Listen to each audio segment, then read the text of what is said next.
Olá pessoal, hoje estou aqui para conversar com vocês sobre o livro Notas para a Definição de Cultura do T.S. Eliot. T.S. Eliot foi um poeta que nasceu nos Estados Unidos e depois foi para a Inglaterra e viveu a vida toda lá na Inglaterra. Ele nasceu em 1888, morreu em 1965, portanto viveu aí também a virada do século, período de guerra também, né? Ele foi dramaturgo, como dramaturgo ele escreveu duas peças assim fundamentais, né? Duas peças importantíssimas e peças muito boas, que são as peças Assassinato na Catedral e a peça Reunião em Família. Também ele foi poeta, tá? Ele escreveu os Quatro Quartetos e o livro dele talvez mais famoso aqui no Brasil, que é Terra Devastada. Também foi crítico de poesia, tá? Escreveu bastante sobre Shakespeare, tinha uma ideia bastante negativa de John Milton, tá? E também T.S. Eliot foi um apologista cristão, tá? Um apologista cristão à sua maneira. Um apologista bem diferente do Chesterton, por exemplo, talvez bem diferente do C.S. Lewis, mas foi também à sua maneira um apologista cristão, tá? E esse livro do T.S. Eliot, ele tem uma diferença que é o seguinte: ao mesmo tempo que o Eliot é poeta, dramaturgo, crítico também de poesia e apologista cristão, esse livro ele se enquadra dentro da categoria de sociologia. É um livro de sociologia, ele pensa a cultura do ponto de vista de um sociólogo, tá? Existe um vídeo, um livro, tá? Primeiro eu vou falar do livro. Existe um livro que é a melhor introdução à obra do T.S. Eliot, o melhor livro que já foi escrito sobre ele. E é interessante assim, porque esse livro aqui, Notas para a Definição de Cultura, foi lançado primeiro em 1948 e depois foi lançado em uma outra edição em 1962, tá? E pouco tempo depois, ou algum tempo depois, eu não me recordo se acho que foi em 1971, o Russell Kirk escreveu um livro chamado A Era de T.S. Eliot. Nesse livro, A Era de T.S. Eliot, que tem como subtítulo A Imaginação Moral do Século XX, o Russell Kirk escreve o que é hoje a melhor biografia, a melhor análise não só da vida, como também da obra do T.S. Eliot. Tá? Eu vou deixar o link também de um vídeo que a Claire Scorsese gravou sobre o livro A Era de T.S. Eliot, do Russell Kirk. Tá? A Claire Scorsese gravou um vídeo maravilhoso falando sobre esse livro, uma resenha extraordinária sobre o livro A Imaginação Moral do Século XX, que é a Era de T.S. Eliot. Tá? Esse livro aqui, portanto, é um livro de sociologia. Tá? Um livro de sociologia escrito por um sociólogo. É um livro de sociologia escrito por um poeta. É interessante esse tipo de livro, né? O cara é um poeta e escreve um livro de sociologia. Isso demonstra a amplidão de interesses do cara, né? O quanto o cara assim tem uma gama de interesses muito interessante, muito variada. Tá? Esse livro aqui está dividido aqui. Como a ideia é apresentar o livro, eu vou mostrando aqui para vocês algumas coisas. Tá? Esse livro está dividido aqui ao todo em 6 capítulos e um apêndice. Tá? O primeiro capítulo é sobre os 3 sentidos de cultura. Esse talvez seja o capítulo mais importante do livro, assim, para ter pensando em termos de compreensão do livro, para se ter uma ideia da obra. Tá? É um livro curto, ele tem 140 páginas. Porque nesse capítulo sobre os 3 sentidos de cultura, o Eliot vai definir 3 níveis de cultura. Tá? Ou 3 sentidos de cultura. Esses 3 sentidos de cultura são: primeiro, cultura individual, tá? Segundo é a cultura de grupo ou cultura de classe, tá? E o terceiro é o conjunto da sociedade, tá? Que aí já abrange tanto a cultura individual quanto a cultura de grupos específicos, de classes específicas, tá?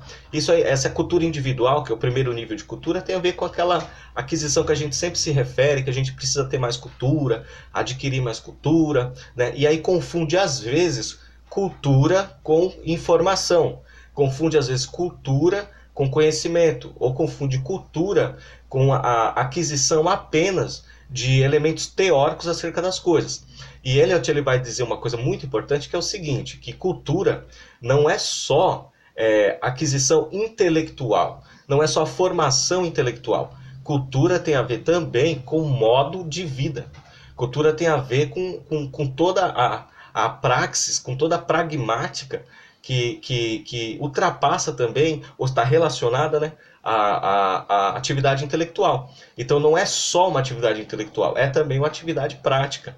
Então constitui aí a cultura como um modo de vida, um estilo de vida. Então cultura individual tem a ver com esse modo de vida próprio de uma pessoa em determinado lugar, e aí dentro de um grupo social, e depois dentro de um continente, e depois dentro do mundo como um todo, né? O segundo grupo, que é nível de cultura que ele coloca, é a cultura de grupos ou de classe. Né? É só pensar aí, por exemplo, nesse segundo grupo, esse segundo sentido de cultura, por exemplo, a cultura acadêmica, a cultura rural, a cultura musical, a cultura pop, né? E essa cultura livresca também, e aí vai, né?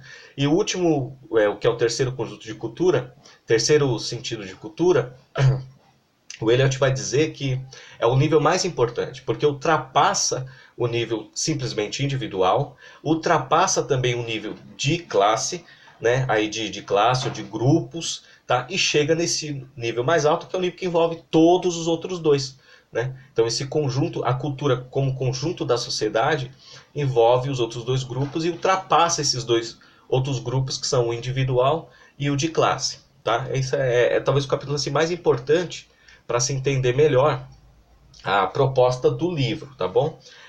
O segundo capítulo ele vai falar sobre a classe e a elite, tá? Esse classe e elite, vale lembrar que a perspectiva do Eliot, ele afirmou isso várias vezes, que ele era um monarquista em política e um ortodoxo em religião, né? Como monarquista em política, ele tem uma perspectiva um pouco diferente daquilo que nós estamos acostumados a ver, tá? Por exemplo, para ele, a classes sociais, né, estratos sociais, sempre vai existir. Ele acha que não tem, isso é a visão do Eliot, que não tem como erradicar classes sociais, não tem como eliminar as classes sociais, como também não tem como eliminar a elite, né? Não tem como erradicar a elite. Então essa é a visão do T.S. Eliot. Para ele, a elite sempre vai existir e as classes sociais também sempre irão existir. Tá? Nesse segundo capítulo sobre classe e elite, ele vai também falar sobre a influência, assim dá para se perceber, ele também confessa isso, a influência poderosa do escritor alemão chamado Karl Mannheim.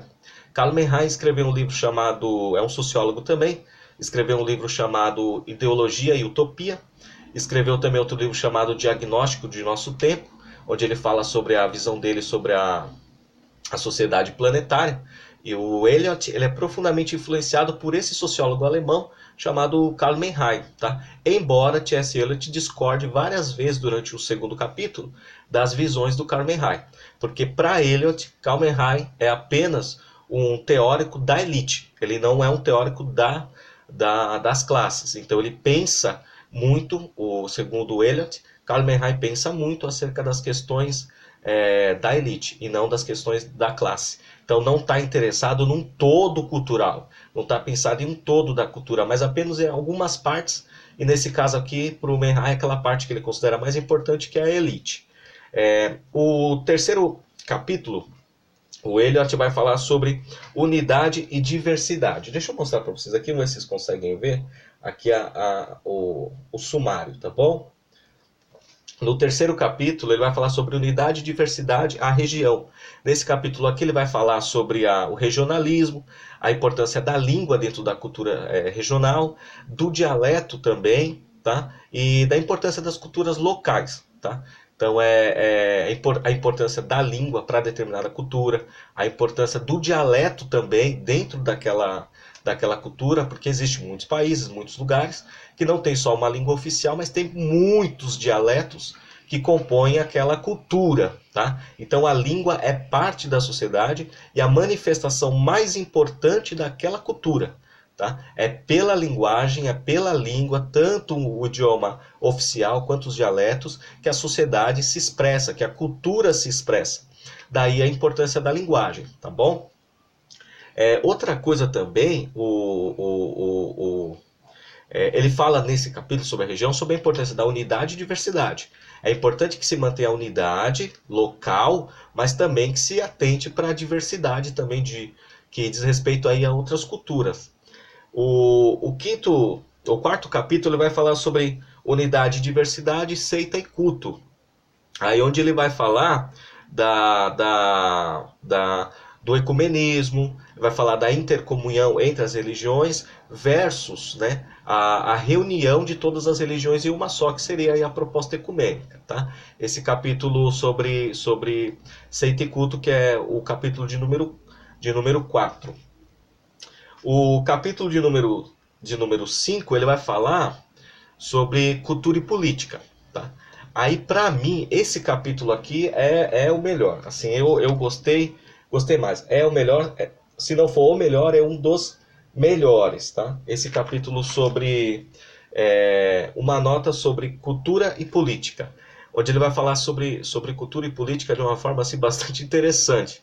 É muito polêmico, tá? Eu não vou dizer que eu concordei com tudo que ele disse sobre a relação entre cultura e política, a posição dos políticos dentro da cultura, porque se você pensar o seguinte, a cultura ela é tão importante que existe um ministério para cuidar exatamente da cultura, que é o Ministério da Cultura.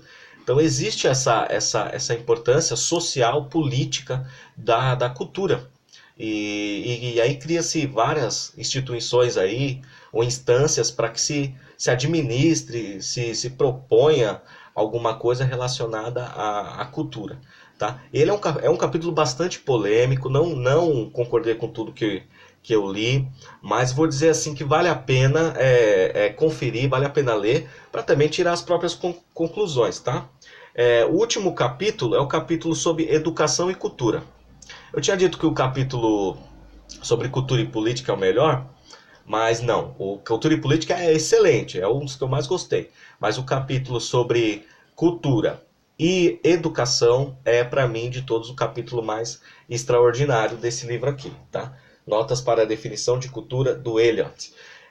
Deixa eu só fazer aqui uma consideração. O livro todo é polêmico, gente. O livro todo é polêmico, o livro todo é bastante assim provocador. Imagine um cara que é ortodoxo em religião e monarquista em política se propõe a falar sobre cultura. Né? É bastante controverso. Não vou dizer que é uma coisa que se lê e vai se ali que nem uma esponja absorvendo tudo que você vai lendo, mas se existe uma coisa importante para quem vai ler qualquer um livro é realmente estar aberto para o que o autor vai dizer, e depois que você ter as informações que o autor quer te passar, você tira aí suas conclusões, tá? Muito embora o Eliot vai dizer também que ele reconsidera muitas coisas que ele pensa acerca da monarquia. Ele diz que ele não tem a mesma visão que ele tinha tempos atrás em relação à monarquia. Ele reconsidera muitas coisas que ele tinha dito, tá? sobre isso.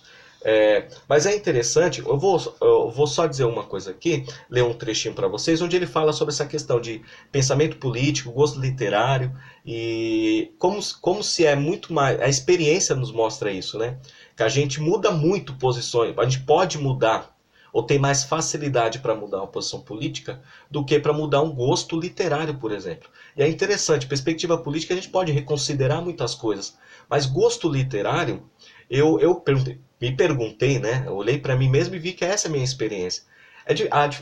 Eu não costumo mudar muito os meus gostos pela ficção. O que eu gostava quando eu comecei a ler em grosso modo, o que eu continuo gostando hoje, ou pelo menos aquele ambiente, aquele espírito da obra, é realmente aquela que eu gostava muito tempo atrás. Não mudou muito. Ele disse assim, ó. Tive a oportunidade recentemente de rever minha crítica literária de mais de 40 anos. Mais de 40 anos de crítica literária, ele fez uma revisão.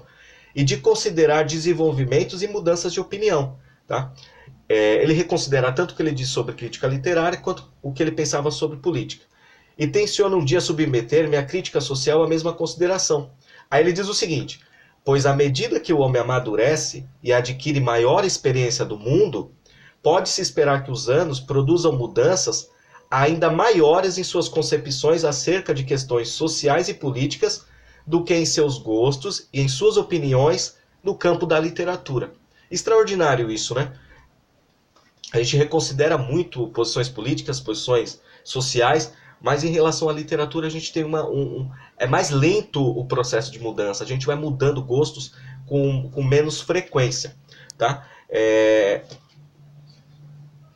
Eu quero ler para vocês aqui também, para finalizar, o vídeo não ficar muito longo, e não vou dar detalhes sobre o livro, né? Para fazer uma resenha, então isso aqui não é uma resenha, para fazer uma resenha desse livro, ou uma análise desse livro, precisaria de muito tempo, tá? Como o canal não se propõe a isso, tá? Quem quer uma análise mais detalhada do livro pode procurar aulas, procurar, sobretudo, e recomendo como já algo que você pode fazer agora, é comprar o livro A Era de T.S. Eliot, do Russell Kirk, tá? A Imaginação Moral no Século XX. Assiste o vídeo da Claire para ter uma noçãozinha legal de como você vai entrar no livro, e aí você segue e começa a ler Eliot, no caso aqui, no Eliot, sociólogo, crítico social, político, religioso. Se você quer um Eliot também crítico literário, poeta, dramaturgo, você também vai encontrar no livro do Russell Kirk, A Era de T.S. Eliot, tá? Mas aí já é algo que você já pode começar agora. Compre o livro, assiste o vídeo da Claire e se embora ler T.S. Eliot. Eu quero ler aqui para finalizar então um trechinho que eu separei. Tá aqui nessa página 140, tá? É a última página do livro. Tá? Tem um detalhe interessante, porque o Eliot ele vai definir cultura, olha só, nas últimas páginas. Ele passa o livro todo falando sobre vários níveis de cultura, sobre classe elite, sobre identidade, unidade e diversidade, e lá no finalzinho ele vai definir o que é cultura. Tá? E ele define cultura de uma forma bastante interessante, de forma bem simples, sem muito detalhe, tá? E diz assim: por cultura, então, quero dizer, acima de tudo, o mesmo que os antropólogos. A visão dele como sociólogo é a mesma como de um antropólogo em cultura. O modo de vida de um povo específico que vive junto em algum lugar. Simples assim, tá? Ele diz aqui, para finalizar, esse trecho aqui eu achei extraordinário, onde ele diz assim: não é uma questão de sentimento. Não importa tanto se gostamos um dos outros, ou se elogiamos os escritos um dos outros. O que importa é que deveríamos reconhecer nossa relação e mútua dependência. O que importa é nossa incapacidade, se não tivermos uns aos outros, de produzir aquelas obras supremas que marcam uma civilização superior.